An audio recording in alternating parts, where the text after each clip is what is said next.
नमस्कार दोस्तों, आज हम इस वीडियो में आपके साथ डिस्कस करेंगे अलॉय व्हील और स्टील व्हील के बीच में क्या डिफरेंस होता है, कैसे ये दोनों व्हील एक दूसरे से अलग हैं। तो कुछ फैक्टर को हमने कंसीडर किया है जिसके आधार पर देखेंगे कि अलॉय व्हील और स्टील व्हील में से कौन सा व्हील बेहतर रहता है। तो सबसे पहले बात करते हैं मटेरियल की। जो अलॉय व्हील है यह कास्ट एल्यूमिनियम अलॉय या फिर मैग्नीशियम अलॉय का बना होता है, लेकिन ज़्यादातर केसेस में एल्यूमिनियम से बने हुए अलॉय व्हील का ही इस्तेमाल किया जाता है, क्योंकि एल्यूमिनियम एक लाइट वेट मटेरियल होता है। अगर हम बात करते हैं स्टील व्हील की, जो स्टील व्हील है यह प्रेस्ड स्टील से ये बना होता है और स्ट्रॉन्ग मटेरियल होता है। अगर हम बात करते हैं अपीयरेंस की या फिर डिज़ाइन की, जो अलॉय व्हील हैं आजकल अगर ज़्यादातर जितनी भी गाड़ियां हम अपने इर्द गिर्द देखते हैं तो सभी में हमें ये अलॉय व्हील नज़र आते हैं।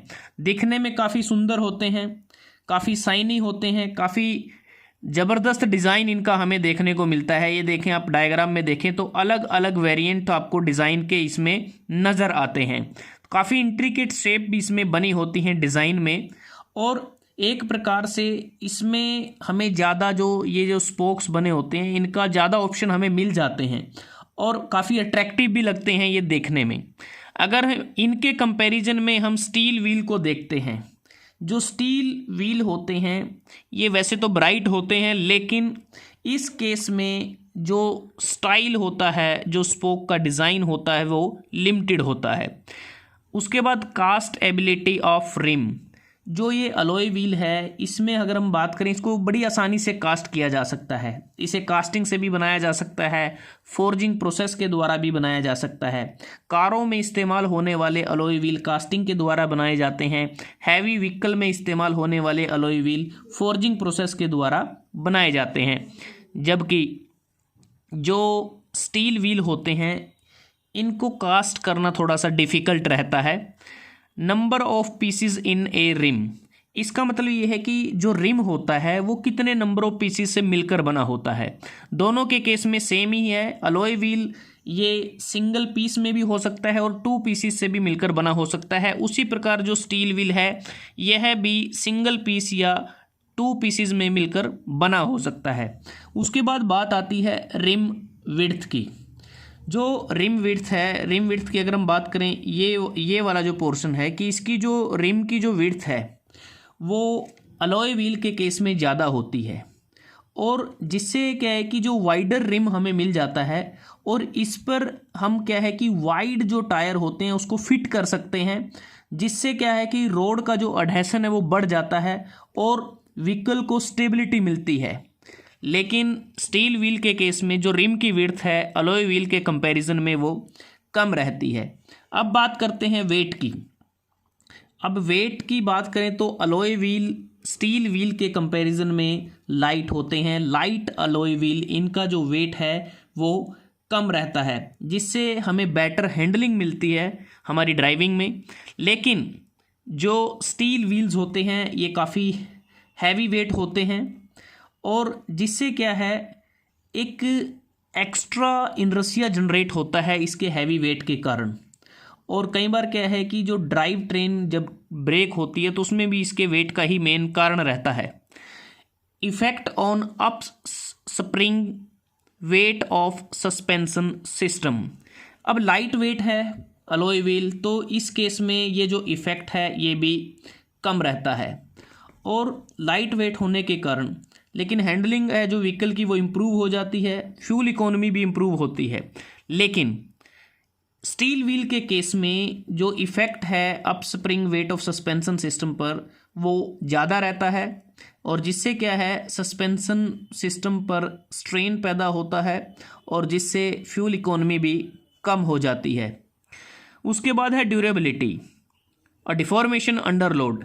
अब ड्यूरेबिलिटी की अगर हम बात करते हैं, अलॉय व्हील की जो ड्यूरेबिलिटी है वो कम होती है।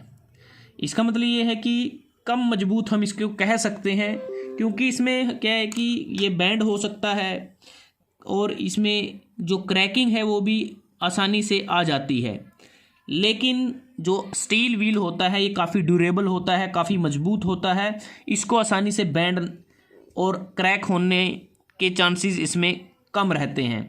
डिफॉर्मेशन अंडरलोड की अगर हम बात करें, डिफॉर्मेशन अंडरलोड इसमें ज़्यादा होता है अलॉय व्हील के केस में, क्योंकि नॉर्मली क्या है कि इसमें क्रैकिंग आ जाती है, और जो डिफॉर्मेशन अंडरलोड है स्टील व्हील का अलॉय व्हील के कंपैरिजन में कम होता है। उसके बाद है heat dissipation.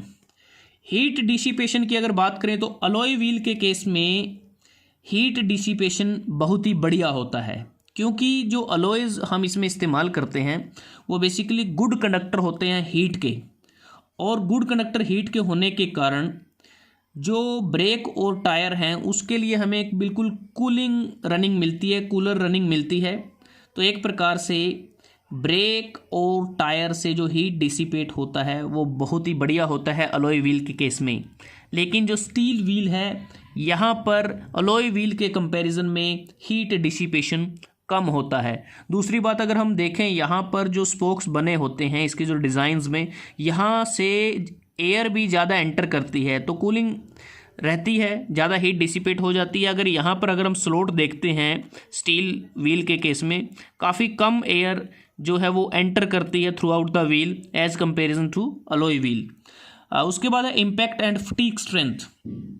Impact and fatigue strength की बात करें, अलॉय व्हील की स्ट्रेंथ कम होती है और जो स्टील व्हील की जो स्ट्रेंथ है वो ज़्यादा होती है, काफ़ी स्ट्रोंगर होते हैं, और जिसके कारण ये वाइब्रेशन को, शॉक लोडिंग को ये बियर कर सकते हैं, और जो ग्रेवल्स के लिए रेजिस्टेंस प्रोवाइड करते हैं, कोई पीटिंग, कोई अगर कह सकते हैं रोड में कोई खड्डा वगैरह आ जाता है तो उसको भी काफ़ी आसानी से ये बियर कर सकते हैं, जो भी उससे शॉक लगने वाला है। उसके बाद है फ्यूल एफिशिएंसी।